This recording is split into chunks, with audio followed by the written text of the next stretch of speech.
Bismillahirrahmanirrahim. Assalamualaikum warahmatullahi wabarakatuh. Rabbil alamin. Wassalatu wassalamu ala asrofil anbiya'i wal mursalin wa ala alihi wa sahbihi ajmain, amma ba'du. Pada kesempatan kali ini izinkan saya mewakili kelompok 2 dalam tugas pengantar ilmu komunikasi akan menjelaskan suatu materi mengenai peranan organisasi masyarakat, di mana dalam hal ini kami mengambil contoh kasus yaitu penanganan coronavirus disease 19 atau COVID-19. Berikut adalah anggota-anggota dari kelompok kami yaitu kelompok 2. Terdiri dari Siti Nurhalimatus Sa'adiyah, Siti Suaidah, Sofiani Solihah, Sri Rahayu Afifah, Suci Fitriamni, Syahidul Manalib, Syahmaza Gina Putri, Tasya Nur Rahmawati, Tazkiyah Kolbi Insani, Tegar Setiadi, Willy Nur Rahman, Yulianti Fauzia, Zara Panjarianti Al-Husna, dan Zianti Putri. Sebelum masuk ke pembahasan yang utama, di sini saya akan menjelaskan mengenai apa itu komunikasi terlebih dahulu. Komunikasi merupakan bentuk kata terjemahan dari bahasa Inggris yaitu communication, di mana sesuai sejarahnya kata tersebut mulai berkembang di Amerika Serikat yang berasal dari unsur surat kabar yaitu journalism, di mana pengertian komunikasi dalam definisi sederhananya itu diterangkan oleh Harold de Lasswell, yaitu dalam suatu tindakan seseorang yang dilakukan untuk menerangkan pesan yang disampaikan melalui saluran apa, kepada siapa, dan apa pengaruhnya. Selanjutnya ada komunikasi organisasi. Komunikasi organisasi adalah pengiriman dan penerimaan berbagai pesan organisasi di dalam kelompok formal maupun informal dari suatu organisasi. Kemudian di sini ada komunikasi massa. Komunikasi massa adalah peran yang dikomunikasikan melalui media massa pada sejumlah besar orang. Dan yang terakhir adalah komunikasi formal. Komunikasi formal adalah komunikasi yang disetujui oleh organisasi itu sendiri dan sifatnya berorientasi pada kepentingan organisasi. Pada tugas kali ini kami memiliki 4 poin pembahasan, yang mana yang pertama adalah peranan organisasi masyarakat di masa pandemi COVID-19. Kemudian metode komunikasi yang digunakan oleh organisasi masyarakat tersebut dalam usaha sosialisasi pada masa pandemi COVID-19 ini. Kemudian yang ketiga ada dampak komunikasi organisasi dan dalam masa pandemi COVID-19. Dan yang keempat adalah hasil kuesioner mengenai peranan organisasi masyarakat dalam penanganan COVID-19 ini. Pembahasan yang pertama yaitu peranan organisasi masyarakat di masa pandemi COVID-19. Dalam peranan organisasi masyarakat ini, kelompok kami mengambil 2 contoh organisasi, di mana organisasi yang pertama di sini adalah Majelis Ulama Indonesia.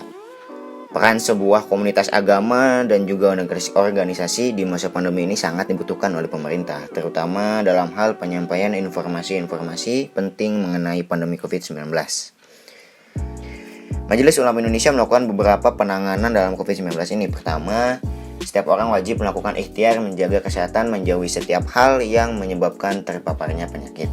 Yang kedua, orang yang terpapar COVID-19 wajib menjaga dan mengisolasi diri. Kemudian yang ketiga, menjaga jarak dan menghindari kontak fisik langsung. Yang keempat, tidak menyelenggarakan sholat berjamaah di masjid.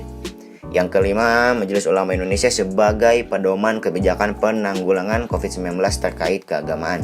Jadi dalam hal ini, Majelis Ulama Indonesia dijadikan sebagai organisasi utama oleh pemerintah sebagai pedoman utama dalam menentukan kebijakan-kebijakan di masa pandemi COVID-19 ini. Kemudian yang keenam, ada tindakan yang menimbulkan kepanikan atau menyebabkan kerugian publik. Hukumnya itu haram, seperti berita-berita hoax yang banyak bersebaran di media massa. Dan yang terakhir adalah umat Islam agar semakin mendekatkan diri kepada Allah Subhanahu wa Ta'ala. Kemudian yang kedua ini, kami mengambil contoh salah satu organisasi masyarakat yang ada di daerah Jatinangor, di mana organisasi masyarakat ini kami melakukan penelitian langsung kepada masyarakat itu pada tanggal 25 Desember 2020 tentang bagaimana sih peranan ormas atau organisasi masyarakat dalam masa pandemi COVID-19 ini.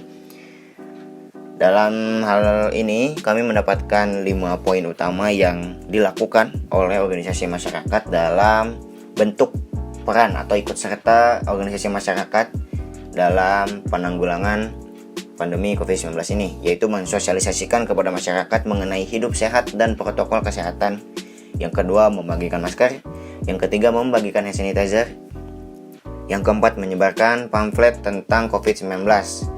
Dalam artian, organisasi masyarakat melakukan sosialisasi kepada masyarakat mengenai COVID-19 ini. Dan yang terakhir, membagikan sembako kepada masyarakat yang terdampak.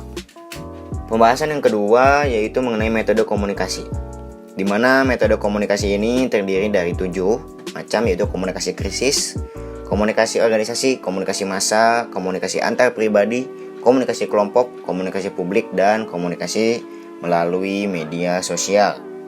Ilmu komunikasi memang memiliki peran yang penting dalam membantu menyelesaikan pandemi COVID-19 di Indonesia dan beberapa negara lain. Pada metode komunikasi yaitu komunikasi krisis, ini adalah proses dialog antara perusahaan atau organisasi dengan publik yang dilakukan dengan tujuan untuk menangani krisis yang sedang melanda, di mana strategi dan taktik komunikasi yang digunakan organisasi ketika menghadapi krisis ini adalah memperbaiki citra dan reputasi pasca krisis. Kemudian pada pembahasan dampak komunikasi organisasi dan massa dalam pandemi COVID-19 ini, kami mengambil 4 poin. Yang pertama adalah masyarakat menjadi lebih sadar akan pentingnya menjaga kebersihan. Kemudian masyarakat mulai membiasakan diri melakukan kebiasaan 3M, yaitu mencuci tangan, menjaga jarak, dan memakai masker. Kemudian dampak yang ketiga itu adalah masyarakat menjadi lebih tahu dan lebih paham tentang cara menghadapi pandemi ini. Dan yang keempat adalah masyarakat mulai melakukan pola hidup sehat. Pada dampak komunikasi ini, komunikasi sangat dipengaruhi oleh beberapa faktor. Antaranya orang yang berkomunikasi, kemudian motivasinya, latar belakang pendidikannya, prasangka pribadinya. Di mana informasi yang datang sangat dipengaruhi oleh jumlah besar sedikitnya informasi dan proses umpan balik. Nah, ketiga faktor yang mempengaruhi informasi tersebut dengan istilah lain adalah kelebihan informasi atau overload. Hal ini merupakan suatu keadaan bahwa besarnya jumlah informasi yang diterima akan banyak mempengaruhi jalannya komunikasi. Pada tugas kali ini juga kelompok kami melakukan penelitian dengan metode studi kasus dan angket atau kuesioner, di mana kami mengambil contoh atau responden yaitu dari masyarakat yang ada di daerah Jatinangor pada tanggal 25 Desember tahun 2020 tentang bagaimana sih masyarakat merasakan peranan organisasi masyarakat tersebut dalam penanganan COVID-19. Wilayah Jatinangor ini, jumlah masyarakat terdampak sosialisasi COVID-19 ini yang sudah mengetahui atau merasakan bagaimana sosialisasi pandemi COVID ini ada 95%, di mana 5% lainnya belum mengetahui atau belum mendapatkan dan merasakan sosialisasi dari COVID-19 ini. Nah, kemudian poin yang kedua adalah bentuk organisasi masyarakat bidang, di mana artinya di sini organisasi masyarakat yang bergerak dalam penanganan COVID-19 di daerah Jatinangor itu 95% adalah organisasi masyarakat di bidang sosial. Kemudian yang ketiga, bentuk sosialisasinya, kami mendapatkan ada beberapa macam yang dirasakan oleh masyarakat, yaitu lewat lisan atau secara verbal sekitar 26%, kemudian tulisan sekitar 11%, dan lisan juga tulisan itu 58%, dan ada yang belum paham, yaitu 5%.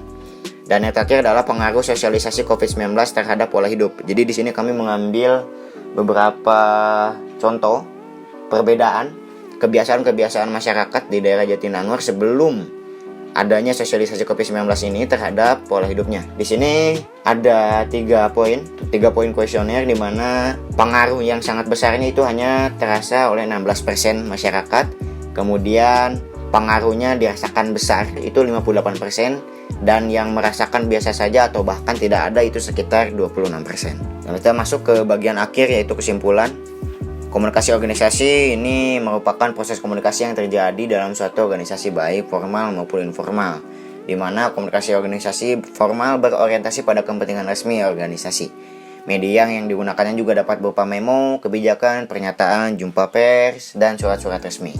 Selain pemerintah, berbagai organisasi masyarakat di Indonesia juga ikut memberikan imbauan secara lisan maupun tulisan, secara langsung maupun tidak langsung, dengan menggunakan media tradisional maupun modern, baik kepada anggota organisasi tersebut maupun luar organisasi, dengan harapan yang sejalan dengan pemerintah, yaitu mencegah dan memutus rantai penularan COVID-19.